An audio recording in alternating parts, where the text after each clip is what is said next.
আল্লাহ রাব্বুল আলামিন বলছেন শাহরু রমাদান, কোরআনে একটা মাস, যেই মাসের নাম আমি কোরআনুল কারীমের মধ্যে উল্লেখ করলাম, কিন্তু আল্লাহ বলছেন এই মাসটি এমনি এমনি মর্যাদায় আসে নাই, এমনি এমনি তার দাম বাড়ে নাই।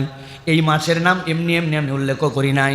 আল্লাহ বলছেন আল্লাযী উনজিলা ফিল কুরআন, এই মাসের মর্যাদা বৃদ্ধি পেয়েছে। এই মাস আর 11টি মাস থেকে আলাদা হয়েছে। আল্লাহর কাছে এই মাসটি মর্যাদাশীল এবং আল্লাহর কাছে দামি হয়েছে। আল্লাহ বলছেন এর একমাত্র কারণ রব্বুল আলামিন এই মাসের মধ্যে তোমাদের জন্য কোরআন অবতীর্ণ করেছেন। কোরআন অবতীর্ণ করে কেন এত দাম বেড়ে গেল?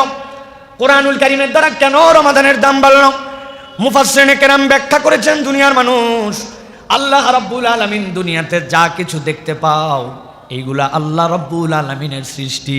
ইযা আরাদা শাইআন আন ইয়াকুলা লাহু কুন ফায়াকুন, আল্লাহ নির্দেশ করেছেন হও, সাথে সাথে সেটা হতে বাধ্য হয়ে যায়। কিন্তু দুনিয়ার মানুষ জেনে রাখো, তোমার ঘরে যে মুদ্রা লিপিতে তোমার কাছে কোরআন আছে, যেইটা তুমি উচ্চারণ করে করে পাঠ করো, এইটা আল্লাহ বলেছেন হও আর কোরআন হয়ে গেছে, বিষয়টা এরকম নয়। বরং কোরআনটা হচ্ছে আল্লাহ রাব্বুল আলামিনের পক্ষ থেকে নিয়ামত। এমন এইটি আল্লাহর কালাম, এটি আল্লাহ রাব্বুল আলামিনের সৃষ্ট নয়, বরং আল্লাহর কথাটুকুকে আল্লাহ এখানে রেখেছেন। এইটা আল্লাহর অন্য মাখলুকের মতো মাখলুক নয়। কালামুল্লাহকে আল্লাহ কোরআনে রেখেছেন। তুমি যখন কোরআন তেলাওয়াত করো, আল্লাহর বাক্যগুলি আল্লাহ তোমার ঠোঁট দিয়ে, জিহ্বা দিয়ে বের করে। আল্লাহ রাব্বুল আলামিন এই জন্য বলছেন তোমাদের জন্য যে কোরআন দিলাম, এই কোরআন কেন দিলাম আর এই কোরআনকে কেন মর্যাদাশীল করলাম? আল্লাহ বলছেন ওয়া বাইয়িনাতিম মিনাল হুদা ওয়াল ফুরকান, কোরআন তোমাকে কেবলমাত্র তেলাওয়াতের জন্য দেওয়া হয় নাই, কেবলমাত্র বুকে জড়ায় ধরে চুমু খাবে এই জন্য দেওয়া হয় নাই। যদিও চুমু খেলেও তোমার জন্য আল্লাহর শায়েরকে মর্যাদা দেওয়ার জন্য তুমি আল্লাহর কাছে সম্মানিত হবে, তেলাওয়াত করলে তুমি সওয়াব পাবে। কিন্তু রব্বুল আমিন বলছেন এই কোরআনকে বেসিক্যালি দেওয়া হয়েছে বাইয়িনাতিম মিনাল হুদা ওয়াল ফুরকান, তোমার কাছে সুস্পষ্ট একটা রাস্তা দেখিয়ে দেওয়ার জন্য, এবং সত্যের সাথে মিথ্যার যে পার্থক্য আছে এই পার্থক্যটা আল্লাহর পক্ষ থেকে তোমার কাছে তুলে ধরার জন্য এই কোরআন এসেছে। সুবহানাল্লাহ। একটা সত্য আছে, একটা মিথ্যা আছে, একটা হক আছে, একটা বাতিল আছে। আল্লাহ বলছেন এই দুইটা তোমার সামনে স্পষ্ট করানোর জন্য আমি রব্বুল আমিন কোরআন দিয়েছি।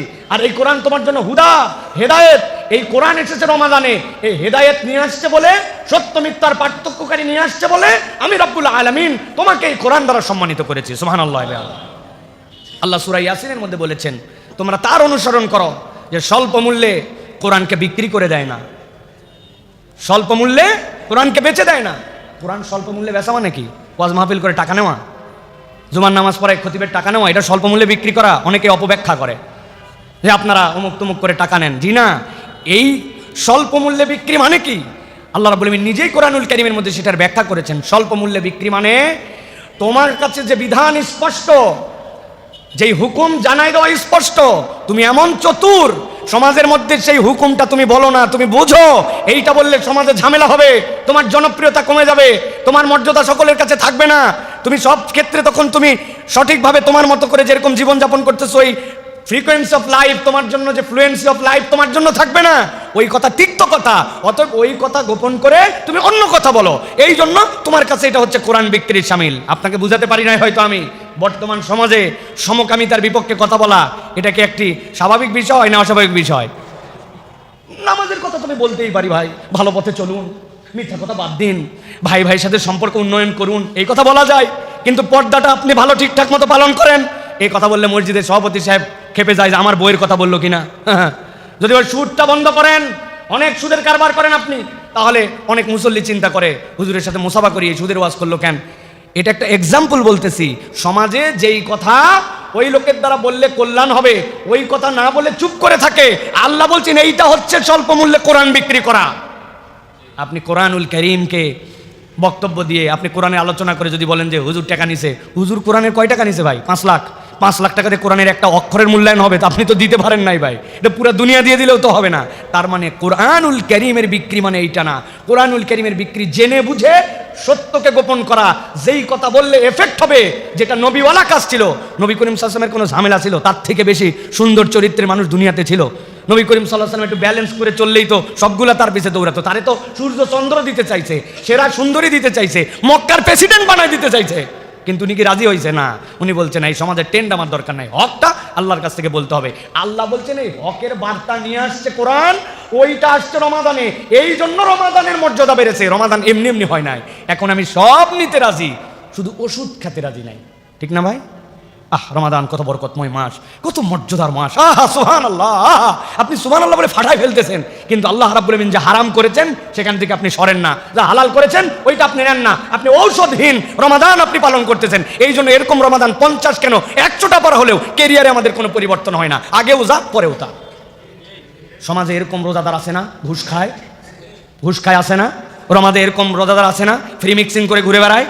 রমাদানে এরকম রোজাদার আছে না যারা রোজা রাখে আবার ইফতার পার্টির সময় ফ্রি মিক্সিং করে, একসাথে সবগুলা ঘোরাফেরা করে? রমাদানে এরকম রোজাদার আছে না যে বিবাহ বহির্ভূত সম্পর্ক চালায়, সাহারির সময় নিজে ওঠে, আবার যেই মহিলার সাথে কথা বলা হারাম ওই মহিলাকে ডেকে তুলে দেয়, এই জন্য রোজার সময় ফজরের সময় রোজা এরকম করে শুরু করে? আছে কিনা কথা বলেন?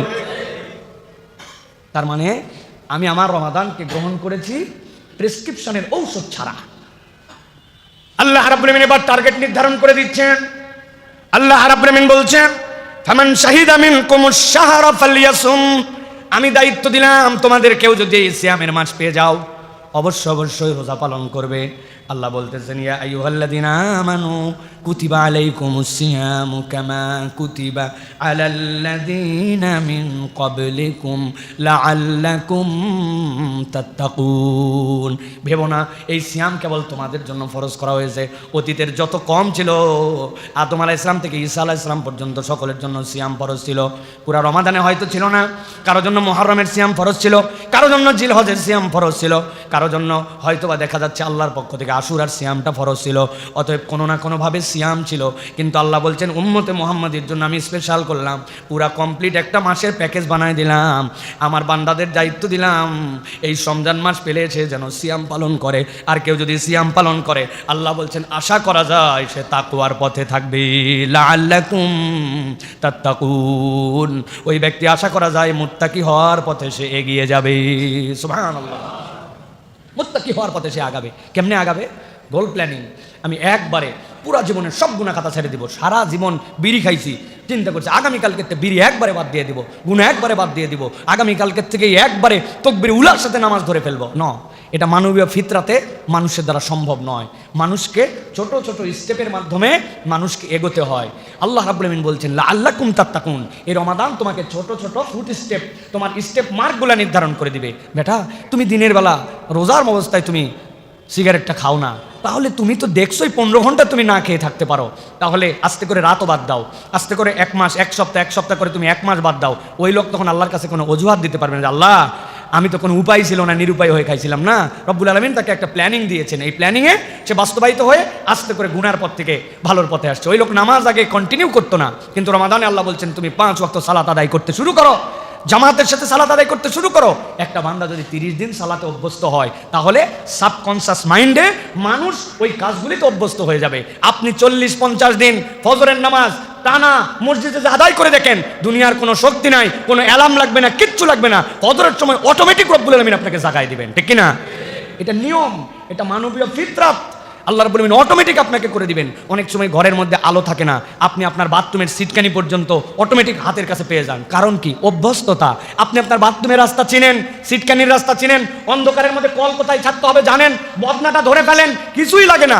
মানুষ এরকম অনেক কিছুই করে ফেলতে পারে। আর এই পৃথিবীতে মানুষ যা করে তার 90% কাজ অবচেতন মনে করে, চেতন মনে নয়।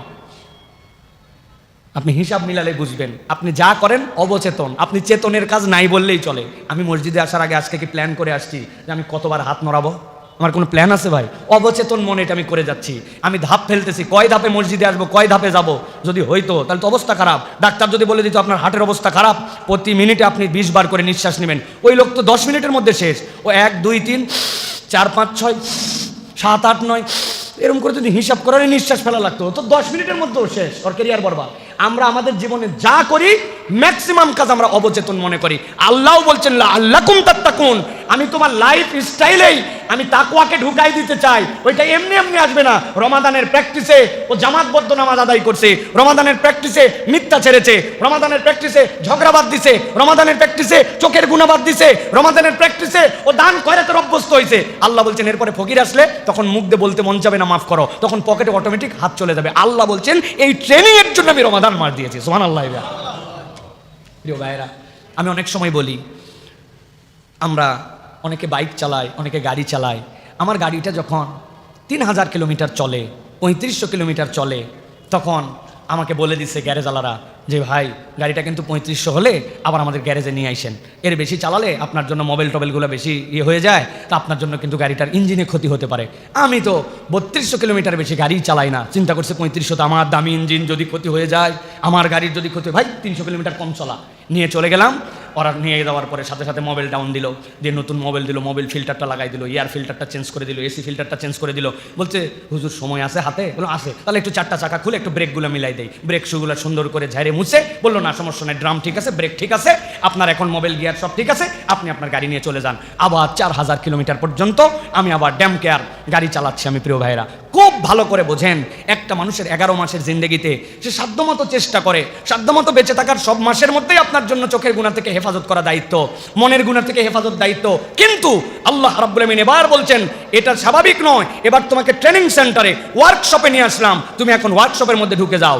এখন এই জায়গাতে তোমাকে তাদের পরামর্শ অনুযায়ী এখন তোমাকে সিদ্ধান্ত নিতে হবে। ও বলছে না মোবাইল ফিল্টার চেঞ্জ করেন, এয়ার ফিল্টার চেঞ্জ করেন, ব্রেক শুতে প্রবলেম আছে, ও এখন চেক আপের মধ্যে রাখছে, চেক আপ করে আপনাকে ঠিক করে আবার দিয়ে দিচ্ছে, আপনি চলবেন। ঠিক আল্লাহ রাব্বুল আমিন চান আমার বান্দা জান্নাতে যাক, আমি জাহান্নামে নেওয়ার জন্য তাকে সৃষ্টি করি নাই। কিন্তু আমার বান্দা শয়তানের ধোকায় পড়ে, যার নফসের ধোকায় পড়ে, নানান ধরনের দুনিয়াবি পেরেশানিতে পড়ে নামাজগুলো ওয়াক্ত মতো পড়ে নাই, অনেক সময় চোখের গুনাহ করছে, অন্তরের গুনাহ করছে, করতে করতে তো এখন সে জাহান্নামের পথে চলে গেছে। আমি আমার বান্দাকে ওয়ার্কশপে ঢুকালাম, আমার বান্দাকে আমার পক্ষ থেকে রহমত, আমার পক্ষ থেকে মাগফিরাত, আমার পক্ষ থেকে নাজাত। শয়তান যেটা বিদ্রোহী তাকে আটকায় রেখে জান্নাতের দরজা খুলে, আসমানের দরজা খুলে আমার বান্দাকে আবার রেডি করে, আমার বান্দা যদি ওই পরবর্তী রমজানের আগে থেকে এই পর্যন্ত যে রোজা, এর মধ্যে সব গুনাহ মাফ করে দিয়ে আমার বান্দাকে আবার জান্নাতের উপযুক্ত করে দিলাম। সুবহানাল্লাহ। এটা রমজানের টার্গেট।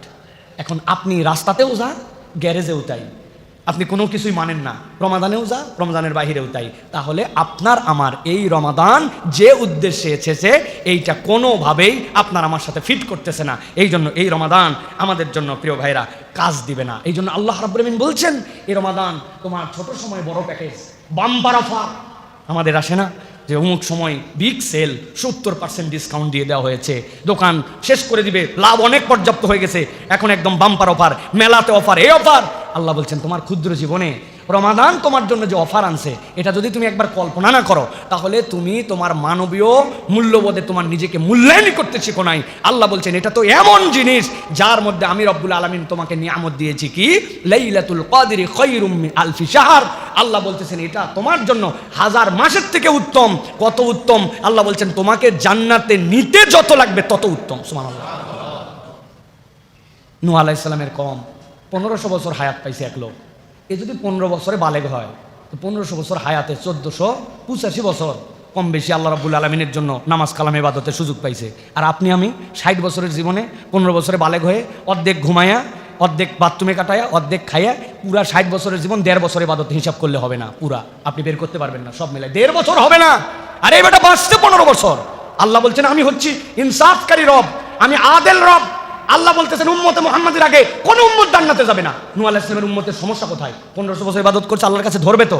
আল্লাহ আমি 1500 বছর, এবারে 60 বছর, এ তো মরিচ গাছ, আমি হচ্ছে বট গাছ, ঠিক না ভাই? এ তো মরিচ গাছ, ঘাস, আমি হচ্ছে তাল গাছ, আর হচ্ছে ঘাস। তুমি তাল গাছ বাদ দিয়ে ঘাসে ঢুকাচ্ছ জান্নাতে, ব্যাপারটা কি? আল্লাহ বলবেন আমলনামা চেক করে দেখো, আমলনামা চেক করে দেখা যাবে লাইলাতুল কদরি খায়রুম মিন আলফি শাহর। আমি আল্লাহ, আমি যে জান্নাত দেবো, আমি প্যাকেজ ঘোষণা করে রাখছিলাম, এই রাত যদি কেউ পাই আমি তারে দিয়ে দিব, তোর সমস্যা কোথায়? আমি আমার মালিক, দুনিয়ার মালিক আমি, জান্নাতের মালিক আল্লাহ। আল্লাহ মিলাই দেখবেন ওই বান্দার আলফি শাহর, আল্লাহর এটা হচ্ছে একটা বর্ণনা মাত্র। আল্লাহ বলছেন ওকে যা দিয়ে জান্নাতে ঢুকতে হবে ওই পর্যন্ত আমি তাকে দান করে দিব। সুবহানাল্লাহ। ওই মাস রমাদান আমি খুব প্রশংসা করলো, ওয়াহ মাশাআল্লাহ, কত গুরুত্বপূর্ণ মাস রমাদান। রমাদানের মতো মাসই হয় না, এই মাসে কোরআন এসেছে, এই মাসে আল্লাহ রাব্বুল আমিন দয়া করে। এগুলো ওয়াজ করে ওষুধ খাই নাই, বুঝছেন তো না? ওষুধ খাই নাই, কাজ হবে তো না? রমাদানের গুণকীর্তন করে কাজ হবে তো? ওষুধ কি? ওষুধগুলো আপনাকে গ্রহণ করতে হবে প্রিয় ভাইরা। রাসূলুল্লাহ সাল্লাল্লাহু আলাইহি সাল্লামের 3টা হাদিস আপনাদের কাছে বলবো। নবী করিম সাল্লাল্লাহু আলাইহি সাল্লাম বলছেন, আতাকুম রমাদানুন শাহরুন মুবারাক ফারাদাল্লাহু আযজা ওয়া জাল্লা আলাইকুম সিয়ামাহু তুফতাহু ফীহি আবওয়াবুস সামা। আল্লাহ নবী বলতেছেন, এই রমাদান, যেই রমাদানের ভিতরে আসমানের দরজা আল্লাহ খুলে দেন। সুবহানাল্লাহ। বিজ্ঞান প্রমাণ করতে পারুক না পারুক, আমরা আল্লাহর কথা, আল্লাহ রসুলের এই কথা বিশ্বাস করি যে আসমানের দরজা আছে। কেমন জানি না, আমি তত দূর পর্যন্ত যেতেই পারি নাই। দুনিয়ার যত আবিষ্কার এগুলো তো প্রথম আসমানের নিচে। আর আমার নবী সাল্লাল্লাহু আলাইহি ওয়াসাল্লাম 7 আসমান ভেদ করে গিয়েছেন। যাওয়ার পরে জিজ্ঞাসা করা হয়েছে, তুমি কে? বলে জিবরাইল। তোমার সাথে কে? বলে মুহাম্মদুর রাসূলুল্লাহ। বলে তাকে কি অনুমতি দেওয়া হয়েছে আসমানের উপরে আসার জন্য? বলে হ্যাঁ, আল্লাহ তাকে ডেকেছেন, দরজা খুলে গেছে, এক এক দরজা ভেদ করে 7 আসমান পার করে গিয়েছেন। অথবা আমরা বিশ্বাস করি, তুমি বিশ্বাস করো বা না করো, তুমি বুঝতে পারো বা না পারো, আল্লাহ আসমানের দরজা খুলে দেন। সুবহানাল্লাহ।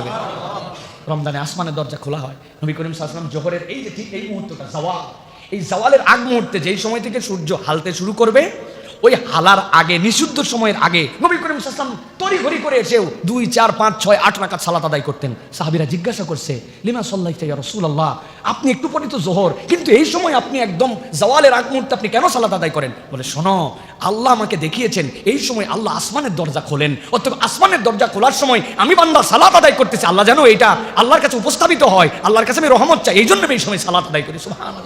ওটা হয় দিনে।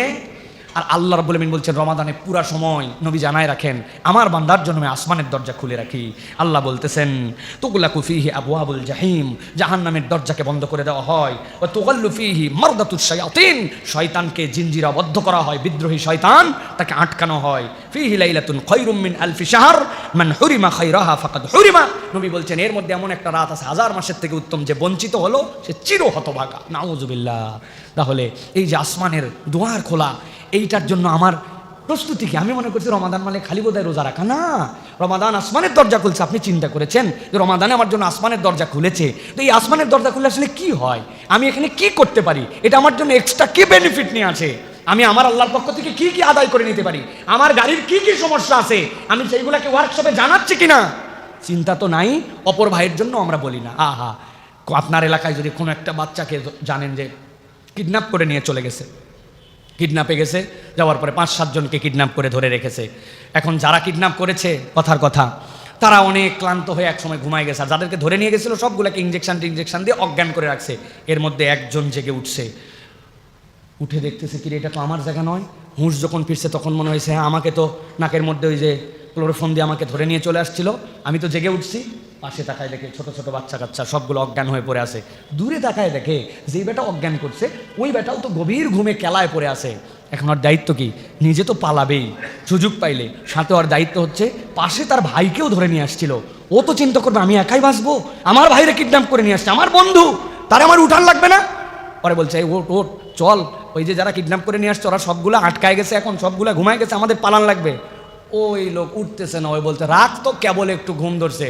ওই বলবে যে ঘুম ধরা মানে বহুত সময় পাবি, কথা যখন শুনবে না ওর পাশা বরাবর কইসে 2 লাত্তি মারে দিবে, গালের মধ্যে ঠাস ঠাস 2 থাপ্পড় দিবে, প্রয়োজনে পানি থাকলে মাথার মধ্যে পানি ঢেলে দিবে, দিয়ে ওকে উঠাবে যে বাবা এখন ঘুমানোর সময় না, তুমি আরাম যতই পাও এখন আরামের সময় না, ওঠ। জাহান্নাম থেকে আল্লাহ রাব্বুল আলামিন শয়তানকে আটকায় দিলেন, জান্নাতের দরজা খুলে দিলেন, আল্লাহর রহমত দিয়ে দিলেন। আপনি আমি চিন্তা করলাম নিজে বাঁচলে বাপের নাম, আমি আমারটুকুই করি তো না। আল্লাহ আপনার বোধের জায়গা যদি জাগ্রত করেন তাহলে আপনার আরেক ভাইকে জাগ্রত করতে হবে, আরেক ভাইকে নসিহত করতে হবে, আপনার পরিবারের মধ্যে এটার বার্তা ছড়াই দিতে হবে। না বউ, অনেকদিন তুমি বেপর্দা চলেছো, তুমি আর বেপর্দা আমার বাড়ির থেকে ঘুরতে পারো না, আমি তোমাকে জাগানোর জন্য বলতেছি আল্লাহর বিধান এটা। এই ছেলে, তুমি আমার বাড়িতে থাকো বাবা, তুমি নামাজ অনেক মিস করেছো, আর না কথা শুনতে নাও পারে, তখন কি করবেন আপনি? আপনি তো জাহান্নাম থেকে বাঁচানোর জন্য মাঝে মাঝে হাঁকানো লাগতে পারে, মাঝে মাঝে পানি ঢালা লাগতে পারে, মাঝে মাঝে পাছায় লাথি মারা লাগতে পারে না ভাই? এটা আপনাদের রূপক অর্থে বুঝিয়েছি। কিন্তু প্রিয় ভাইরা, আমাদের এই সমাজ যদি আমরা সামগ্রিক পরিবর্তন করতে চাই তাহলে আমাদের সকলের এই রমাদানকে সম্মান করে এই প্রচেষ্টাটা নিতে হবে প্রিয় ভাই। এটা হচ্ছে রমাদানের মৌলিক উদ্দেশ্য। আমরা রমাদানের মৌলিক উদ্দেশ্যের জায়গা কিন্তু আমরা পরিবর্তন করে ফেলেছি প্রিয় ভাইরা। আল্লাহ নবী সাল্লাল্লাহু আলাইহি ওয়াসাল্লাম বলছেন, ইযা জা রমাদান ফুতিহাত আবওয়াবুল জান্নাহ ওয়া গুল্লিকাত আবওয়াবুন নার ওয়া সুফিদাতিশ শায়াতিন। জান্নাতের দরজা খুলে যায়, জাহান্নামের দরজা বন্ধ হয়, আর শয়তানকে জিনজির আবদ্ধ করা হয়। জিজ্ঞাসা হচ্ছে জান্নাতের দরজা কেমনে খোলে, জাহান্নামের দরজা কেমনে বন্ধ হয়। মুহাদ্দিসিনে কেরাম ব্যাখ্যা করছেন, আল্লাহ দয়া করে জান্নাতের কাজগুলা মানুষের জন্য সহজ করে দেন। সুবহানাল্লাহ।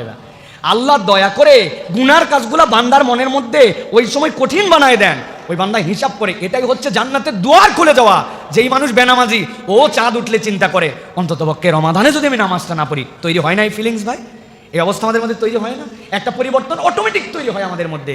আল্লাহ বলতেছেন এটা তোমার জন্য একটা পজিটিভ, আল্লাহর পক্ষ থেকে তোমার পক্ষ থেকে সুযোগ দেওয়া হয়। কিন্তু আমরা এমন হতভাগা, আমরা এমন দুর্ভাগা যে আমরা এইগুলার মূল্যায়ন করি না। আগে রমাদানে তাও একটু উৎসাহ উদ্দীপনা ছিল, এখন উৎসাহ উদ্দীপনাও আমাদের মধ্যে থেকে হারায় যাচ্ছে। ঠিক না ভাই? রমাদান আসতেছে, রমাদান গ্রহণ করতে হবে। আমি যদি জিজ্ঞাসা করি হিজরি সাল কত এবার ভাই বলেন তো, বলেন না কততম রমজান রাখতেছেন? 2025-এর রমাদান না? হ্যাঁ, আমাদের কি অবস্থা চিন্তা করেন। আপনার সন্তানকে যদি জিজ্ঞাসা করেন রমাদানের আগের মাস কি বাপ, পরের মাস কি, বলে রমাদানের আগের মাস জানুয়ারি, ফেব্রুয়ারি, আর রমাদানের পরের মাস এপ্রিল না মার্চ। এইটা কি রমাদানের আগের পরের মাস? না। রমাদানের এই যে আমাদের মধ্যে থেকে ধর্মীয় চেতনাগুলা নামতে নামতে নামতে আমরা যে কোথায় যে ঠেকায় গেছি প্রিয় ভাইরা। এই জন্য অন্তত পরিবারে একটু উৎসাহ দেন, বাচ্চা কাচ্চাকে একটু জাগরুক করেন। আমি তো আমার বাচ্চাদের জন্য সবসময় বলি, ওদের প্রস্তুতি শুরু হয়ে গেছে রমাদানের, তারা সুন্দর করে প্ল্যাকার্ড লিখছে। আমার বাড়ির মধ্যে সাধ্যের মধ্যে যতটুকু ওই চাঁদ, ওই তারা, ওইটা ঝুলানো, তাদের মধ্যে একটা উৎসাহ দেওয়া রমাদানের জন্য। প্রথম রোজা, তারপরে কোন রোজা, তারপরে রমাদানে কি করবে, ছোটবেলার থেকে এই উৎসাহগুলি দেওয়া, এই উদ্দীপনাগুলি দেওয়া। অনেক সময় মনে হবে এটা লোক দেখানো, কিন্তু এটা লোক দেখানো নয়। আপনি একটা বড় কিছুর প্রাপ্তিতে আপনি আপনার ছোট জেনারেশনকে রেডি করতেছেন, তাদেরকে মেন্টালি এটার জন্য বিল্ড আপ করতেছেন। এটা আল্লাহ চান, এটা হচ্ছে রমাদানের একটা সম্মান। প্রিয় ভাইয়েরা, আরেকটা হাদিসের কথা আমরা শুনি প্রিয় ভাইয়েরা, চলেন যে হাদিস দ্বারা আমরা বোঝার চেষ্টা করব যে সিয়ামের আসল কাজ কি আর তাকওয়ার আসল জায়গাটা কোথায়, তাকওয়ার আসল জায়গা কোথায় আর সিয়ামের আসল কাজ কি। প্রিয় ভাইয়েরা, ভালো করে একটা জিনিস হৃদয় থেকে অনুভব করার জন্য চেষ্টা করেন। কি সেইটি?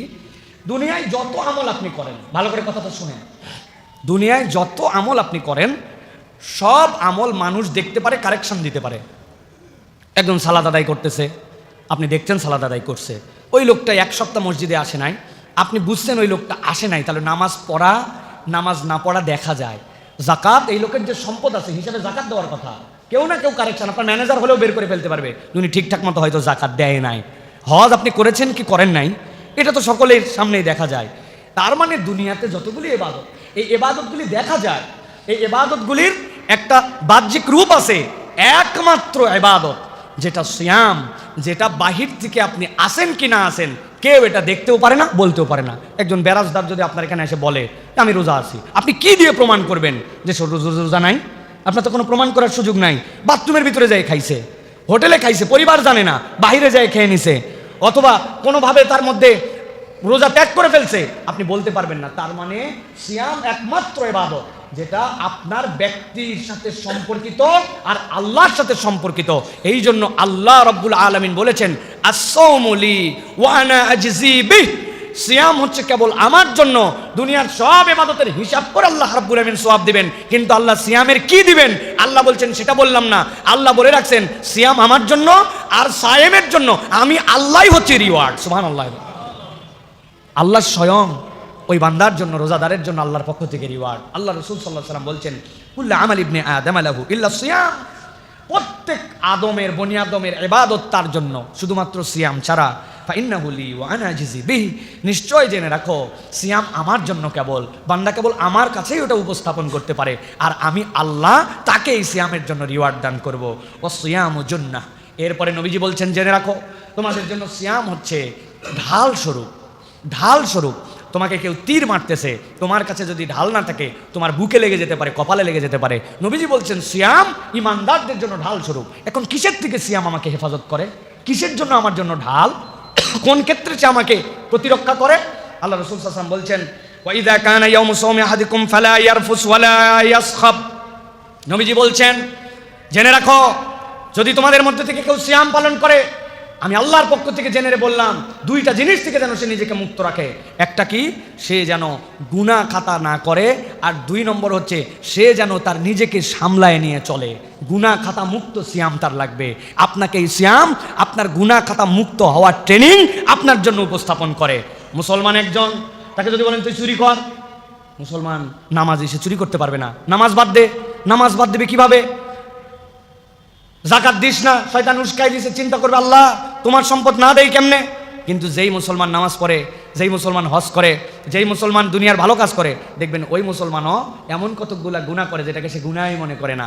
মুখ দিয়ে এমন কথা ভরভরায় বলে যে এই কথাকে গুনার কথা, এটা তার টেনশনের মধ্যে নয়, চিন্তার মধ্যেও নাই। 10 বন্ধু মিলে বসছে, হেন কোনো কথা নাই তার মধ্যে বের হয় না, এমন কোনো গালি নাই তার মধ্যে আসে না, এমন কোনো ধরনের বাজে কথা নাই যেগুলো তার মধ্যে আটকায়। ওইগুলো বলে আবার সালাত আদায় করতে চলে আসে, ওইগুলা বলে আবার যাকাত দিয়ে দেয়, ওইগুলা বলে হজের সফর করে চলে আসে, কিন্তু তার আচরণও চেঞ্জ হয় না, তার মুখও চেঞ্জ হয় না। এই জন্য নামাজি, হাজি এই মানুষগুলারও মুখের যে অপরাধ, মুখের যে গুনাহ, এইটা সে মুক্ত হতে পারে না। নবী করিম সাল্লাল্লাহু আলাইহি ওয়াসাল্লাম বলছেন, ফা ইন সাব্বাহু আহাদুন আও কাতালাহু ফালইয়াকুল ইন্নী ইমরুউম সাইম। তাকে যদি কেউ এসে গালি দেয় অথবা তার সাথে কেউ যদি মারামারি করতে আছে, ঝগড়াঝাটি করতে আছে, সে যেন বলে দেয় আজকে আমি রোজা অবস্থায় আছি, আমি তোমার সাথে মুখ দিয়ে কথা বলে গালাগালি করতে পারবো না, ঝগড়াঝাটি করতে পারবো না, মারামারি করতে পারবো না, আমি সায়েম। আল্লাহ নবী বলছেন একমাত্র সিয়াম তোমার জন্য এই জুন্নাহ, তোমার জন্য এটা ঢাল।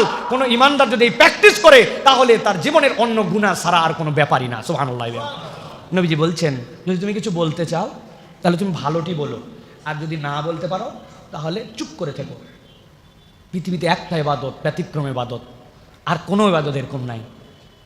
সবাই গল্প গুজব করতেছে, ফাউল কথা বলতেছে, আর আপনি চিন্তা করছেন আমি কোনো কথা বলবো না, কথা বললে এই জায়গাতে আজগবি কথা হবে, প্রথমে চুপ করে আসি। আপনি যদি নিয়ত করে চুপ করে থাকেন, আপনি যতক্ষণ কথা বলবেন না, এমনকি সুবহানাল্লাহ বলেন নাই, আলহামদুলিল্লাহ বলেন, কোনো তাসবিহ বলেন না, খালি চুপ করে আসেন, আল্লাহর ডান কাঁধের ফেরেশতা লেখে হয়রান হয়ে যাবে, আপনার আমল নামায় শুধু সোয়াব আর সোয়াব লেখা হবে।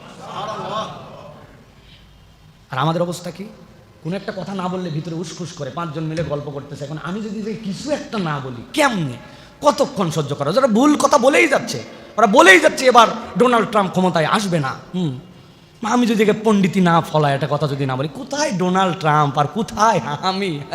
আমি চিন্তা করলাম দৌড় বেটা, তোমাদের কোনো দুনিয়ার সম্পর্কে কোনো ধারণাই নাই, বেকুবের দল কোথাকার। আমার স্টাডি বলতেছে উরি উনার স্টাডি, এই যে শুরু হয়ে গেল মিনিংলেস। না আমার দুনিয়ার জন্য কল্যাণ, না আমার কোনো অর্থনৈতিক কল্যাণ। ভাই হ্যাঁ, এই কথা বলে যদি আমি $10 পাইতাম তাহলে কিন্তু আমি বলতাম আপনি বলেন ভাই 10টা রেমিটেন্স আমাদের দেশে আসুক, আপনি উমুকের দালালি করে তুমুকের কথা বলে $10 আসুক।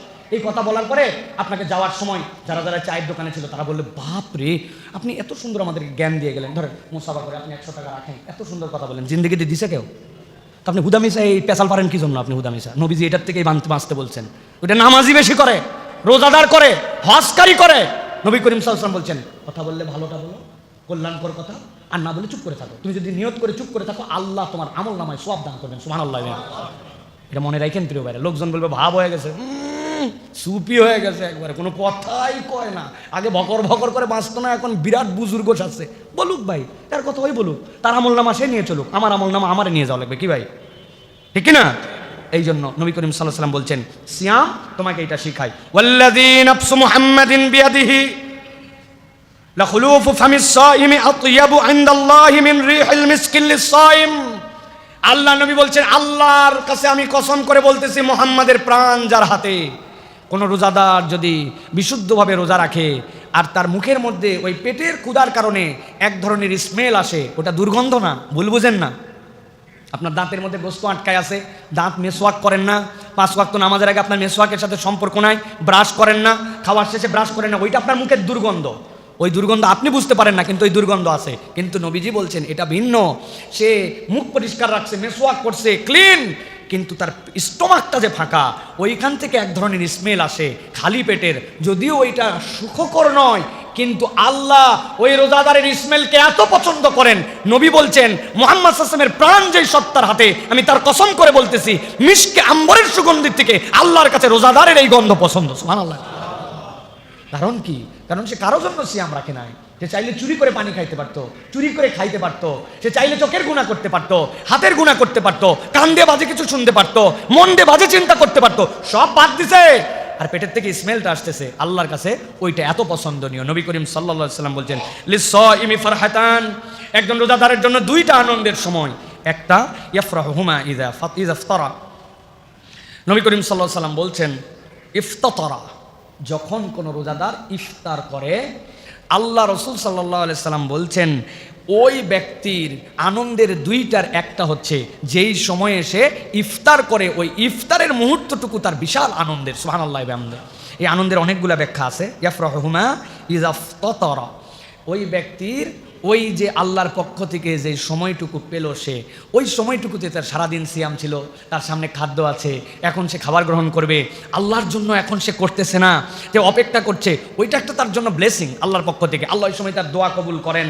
আল্লাহ রাব্বুল আলামিন ওই সময় তার ইফতার করতেছে, ইজাফতারা, ইফতার করতেছে, সে আল্লাহর জন্য সে রোজা ভাঙবে, ওটা তার জন্য একটা আনন্দ। আল্লাহ রাসূল বলছেন এটা তো আনন্দ, কিন্তু এই আনন্দের থেকে বড় আনন্দ হচ্ছে ওয়াইদা লাকিয়া রাব্বাহু ফারিহা বিসাওমিহি, আর দ্বিতীয় আনন্দ হচ্ছে যেদিন সে তার এই সিয়ামের জন্য আল্লাহকে দেখতে পাবে, ওই দিন তাকে আলাদা করা হবে, যে এরা আল্লাহর জন্য সিয়াম পালন করেছিল, আল্লাহ তাদের জন্য ওই দিন আল্লাহর দিদার দিবেন, ওই দিন হবে তার মূল আনন্দ, সুবহানাল্লাহ। তাহলে একটা হচ্ছে ইজাফতারা, যখন সে ইফতার করে, আরেকটা হচ্ছে ইজা লাকিয়া রব্বা, যখন সে তার রবকে দেখবে। তার মানে রোজার মতো রোজা রাখা গেলে আল্লাহকে দেখা যাবে ইনশাআল্লাহ। আল্লাহ রাব্বুল আলামিন নিয়ামত আপনাকে আমাকে দিবেন প্রিয় ভাইরা। কিন্তু আবারও আমরা মূল কথায় আবার ফেরত আসি, সেটি হচ্ছে যে কোরআন ছাড়া আমাদের যদি সিয়াম হয়, তাহলে আমরা এইগুলো একটা নিয়ামতও আপনার জীবনে আমরা পাবো না। নবী করিম সাল্লাল্লাহু আলাইহি ওয়াসাল্লাম বলেছেন, আস-সিয়াম ওয়াল কুরআন ইয়াশফাআনি লিল আবদ ইকরাউল কুরআন ফাইন্নাহু ইয়াতি ইয়াউমাল কিয়ামাতি শাফিআন লিআসহাবিহি। আল্লাহ নবী বলছেন, রোজা, সিয়াম আর কোরআন কিয়ামতের দিনে বান্দার হয়ে আল্লাহর কাছে শাফাত করবে, সুবহানাল্লাহি ওয়া বিহামদিহি। আল্লাহ তাকে অনুমতি দিবেন যে তুমি শাফাত করো, ওই বান্দার পক্ষ হয়ে আল্লাহর কাছে শাফাত করবে। নবী করিম সাল্লাল্লাহু আলাইহি ওয়াসাল্লাম বলছেন, ইকরাউল কুরআন ফাইন্নাহু ইয়াতি ইয়াউমাল কিয়ামাতি শাফিআন লিসাহিবিহি। তোমরা কোরআন বেশি বেশি তেলাওয়াত করো, আল্লাহ রাব্বুল আলামিন ওই কোরআনুল কারীমকে কিয়ামতের দিনে তোমার সুপারিশকারী বানাবেন, সুবহানাল্লাহি ওয়া বিহামদিহি। অতএব প্রিয় ভাইরা, আমরা কোরআনুল কারীমহীন যদি রমাদান চালাই, তাহলে এই সিয়ামের আমাদের কোনো মূল্য নাই। আমি বিরাট দায়িত্বশীল, এটা আমাদের একদম র্যান্ডম প্র্যাকটিস। এখন ব্যবসা, ব্যস্ততা, দুনিয়ার বুকে জানা, কত পণ্ডিতি ভাব, বাড়িওয়ালা, অনেক কিছু, কিন্তু দেখবেন কোরআনুল কারীম পড়ে না, কোরআন পড়তেও পারে না। আছে এরকম লোক ভাই আমাদের মহল্লায়? বলেন তো, আল্লাহর কাছে যে আপনি কি উত্তর দিবেন যদি রব্বুল আলামিন বলে তুমি সংসার বুঝলে, তুমি ব্যবসা বুঝলে, তুমি গার্মেন্টস বুঝলে, তুমি বায়ার বুঝলে, তুমি এক্সপোর্ট বুঝলে, তুমি তোমার মোষ কাটতে হবে, দাড়ি রাখতে হবে বুঝলে, তুমি খাবার বুঝলে, খাবারের স্বাদ বুঝলে, দুনিয়া ফাটাই ফেললে বুঝে তুমি, কিন্তু তোমার 50, 60, 70 বছরে তোমার কোরআন বোঝার সময় হলো না, তুমি কোরআনুল কারীম পড়তেও শিখলে না, তুমি দুনিয়ার সব করে ফেললে। আল্লাহর কাছে কি আমরা উপযুক্ত কোনো উত্তর দিতে পারবো ভাই? বলতে পারবো? আল্লাহ হাতে সময় ছিল না, অথচ 21 ঘন্টায় একজন মানুষ কোরআন শিখতে পারে। 21 দিন না, 21 দিন তো একটা বিরাট কথাবার্তা। আমরা মনে করি 21 দিন, কি 21 দিন? আপনি কিন্তু 21 দিনে 24 ঘন্টা লেগে থাকেন, প্রত্যেক দিনে 1 ঘন্টা সময় দেন। আমি তো বলি 21 ঘন্টায় একজন মানুষ কোরআনুল কারীম শিখে ফেলতে পারে। 3 দিন লাগে বর্ণমালা পরিচয়, 3 দিন লাগে যুক্ত অক্ষর পরিচয়, 3 দিন লাগে হরকত চেনার জন্য, জবর, জের, পেশ, তাসদিদ, এইটার জন্য, আর 3 দিন লাগে যুক্ত অক্ষর মিলিয়ে মিলিয়ে পড়ার জন্য। বাকি 5 দিন প্র্যাকটিস করলে কোরআন শরীফ আপনি পড়তে পারবেন। পৃথিবীতে এর থেকে কুইকলি কোনো ভাষা শেখার কারো যোগ্যতাও নাই, ক্ষমতাও নাই। এত সহজ, মাত্র 29টা অক্ষর, কোনো মায়ের প্যাচ নাই, কিচ্ছু নাই, আপনি শিখে ফেলতে পারবেন প্রিয় ভাইরা। অথচ আপনার 50, 60, 70 বছর বয়সে আপনি শুধু কঠিন কঠিন বলে, ওই যে শয়তান আপনাকে টার্গেট দিয়ে রাখছে যে এইটা তো শিখে ফেললেই ওর পক্ষে সুপারিশ করবে, আল্লাহ লাগাই দিবে, ওরে জাহান্নামে নিয়ে যাচ্ছে, ফেরেশতার কাছে ঝগড়া দিবে, আমি ওরে কোরআন পড়াইছি, আল্লাহর কালাম ওর জবান দিয়ে বের হয়েছে, ওর মাথার মধ্যে চেক করে দেখো, ওর মেমোরির মধ্যেও আল্লাহর পক্ষ থেকে দেওয়া কোরআন আছে, ও হাত দিয়ে কোরআন মজিদ ধরছিল, ও চোখ দিয়ে ধরছিল, ওই কোরআন কান দিয়ে শুনছিল, তাহলে কান দিয়ে কোরআন শুনছে, আমি কানকে জাহান্নামে নিতে দিব না। ওর অন্তরের মধ্যে কোরআন আছে, ওই মস্তিষ্ককে নিতে দিব না। ও চোখ দিয়ে দেখছে, ওই চোখকে আমি নিতে দিব না। ও কোরআনকে মহাব্বত করেছে, অন্তর দিয়ে ভালোবেসেছে, জিহ্বাতে পড়েছে, ওইগুলোকে নিতে দিব না। আল্লাহ পাওয়ার দিয়ে দিবেন আপনার পক্ষে কোরআন সুপারিশ করে জাহান্নাম থেকে আপনাকে বাঁচাবে। এখন শয়তান কি বসে আছে নাকি? শয়তান বসে আছে আপনার জন্য, বয়স হয়ে গেছে, মুরব্বী হয়েছিস, ও অল্প বয়সে ওগুলো শেখা সম্ভব, এখন সম্ভব না। এখন ভাই সা বলতে পারি না, জিম বলতে পারি না, মনে থাকে না, মনে থাকে না একবারে।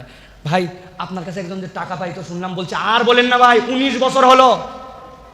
দারুসালামের ওই কোনায় তখন কিছুই ছিল না, একটা চায়ের দোকানে বসে কথা, সবুর ভাই পাশে ছিল, ও সবুর ভাই খালি ছিল না, আব্দুল গফফারও ছিল ওই জায়গায়, সবার সামনে আমি টাকা দিলাম, ভাই 19 বছর টাকা দিল না, উনার কিছু মনে থাকে না। এই জন্য আরবি বর্ণমালা 29 অক্ষর পারে না। 19 বছর আগে কার সাথে বসে কে কে পাশে ছিল, পাশ দিয়ে কোন কোম্পানির বাস যাচ্ছিল, সব মনে আছে। আল্লাহ বলবে তুমি ঘাউরামু করো, তুমি ঘাউরামু করো। আল্লাহ রাব্বুল আলামিন ওই ইয়াকে দাঁড় করাবেন, হযরতে এই যে সালমান ফার্সি রাদিয়াল্লাহু তাআলা আনহুকে। বাড়ি কোথায় সালমান? বলো। ইরানে। তোমার ভাষা কি ছিল? ফার্সি। বয়স কত ইসলাম গ্রহণ করার? 100+। এরপরে কি করছিলে? এত সুন্দর কোরআন পড়ছি যে ওমর রাদিয়াল্লাহু তাআলা পাশে বসে কোরআন শুনতো তার কাছে। তো উনি 100 বছর বয়সে ঈমান আনার পরে উনি কোরআন শিখে আরবের লোককে কোরআন শোনাতে পারছে। ফার্সি ভাষার লোক, উনি আরবির লোক ছিল না, ইরানে বাড়ি, আর তুমি বাঙালি, তুমি নানান কৌশলে কোরআন শেখো নাই। আল্লাহ বলবে এইগুলো একটারও মাটি যেন বাটাম ছোঁয় না, সবগুলো যেন পিঠ ফেটে যায়, একটাও বাটাম মাটিতে পড়বে না, সবগুলো পিঠে পড়বে আমাদের। যে সকল বুড়ারা এই সকল চালাকি করে দুষ্টামি করে আপনারা কোরআন শিখতেছেন না, আপনাদের জন্য একটা লাস্ট মেসেজ। বেশি কথা বললে আপনাদের সাথে বেয়াদবি হবে, কারণ আপনারা সোজাভাবে সোজা হবেন না। আমার যদি সুযোগ থাকতো এই মহল্লার সব বুড়াদেরকে বাধ্যতামূলক হাতের মধ্যে হাত করা লাগায় মসজিদে বাইন্ধে ফেলাতেন একবারে। এত পরিমাণ মুরব্বীরা আজারা ঘোরে ওই কোনার মধ্যে বিনা কারণে, ওই যে কোনার মধ্যে যে ইয়ার দোকানটা আছে, ওই যে জুতা পালিশ করে, অযথায় দাঁড়ায় আছে জুতা পালিশ দেখতেছে। আমি একজন বললাম, চাচা আমি তো অনেকক্ষণ দেখলাম আপনি জুতা পালিশ করতেছেন, দাঁড়ায় থাকলে কষ্ট, আমি একটা টুল এনে দেয় বসো। বলছে না না বাবা, আমার তো কোনো জুতা টুতা দেয়নি। আমি বললাম, কার কাছে আমি টুল অফার করলাম রে বাবা? আমি মুরব্বী দেখে মনে করছি উনি একটা টুল দেই, উনি বসুক। বলে না, এমনি একটু দাঁড়ায় আছে দেখতেছে, হ্যাঁ, ওনার কোনো কাম নাই। কিন্তু কোরআন যদি পড়তে বলেন, মসজিদে উদ্যোগ নেওয়া হবে, দেখবেন আর খুঁজে পাওয়া যাবে না। কাজের কোনো শেষ নাই, শরীরটা ভালো না, মাজাটা টান টান করতেছে, পেটটা গ্যাস গ্যাস, কেন যেন শরীরটা কয়দিন হলো খুব ম্যাজ ম্যাজ মিছাই, যাই টিভির সামনে বসে রিমোট নিয়ে বুড়া চাঙ্গা হয়ে গেছে। আল্লাহর ওয়াস্তে আমরা একটু পরিবর্তন হই। কোরআন ছাড়া রমাদান মিনিংলেস। Please believe me. আপনি ডাক্তারকে সম্মান করেছেন, প্রেসক্রিপশনকে সম্মান করেছেন, আপনি ডাক্তারের পারফরমেন্স আপনি মুগ্ধ, কিন্তু আপনি মেডিসিন গ্রহণ করেন নাই। কোরআন হচ্ছে মেডিসিন। আল্লাহ এটাই বলছেন, শাহরু রমাদান আল্লাযী উনজিলা ফীহিল কুরআন হুদাল লিন্নাস ওয়া বাইয়িনাতিম মিনাল হুদা ওয়াল ফুরকান। আল্লাহ বলছেন এটা তোর জন্য হেদায়েত, সত্য মিথ্যার পার্থক্যকারী। অতএব আসুন আমরা এই রমাদানে কোরআন গ্রহণ করার জন্য চেষ্টা করি। রাজি আছি তো ইনশাআল্লাহ?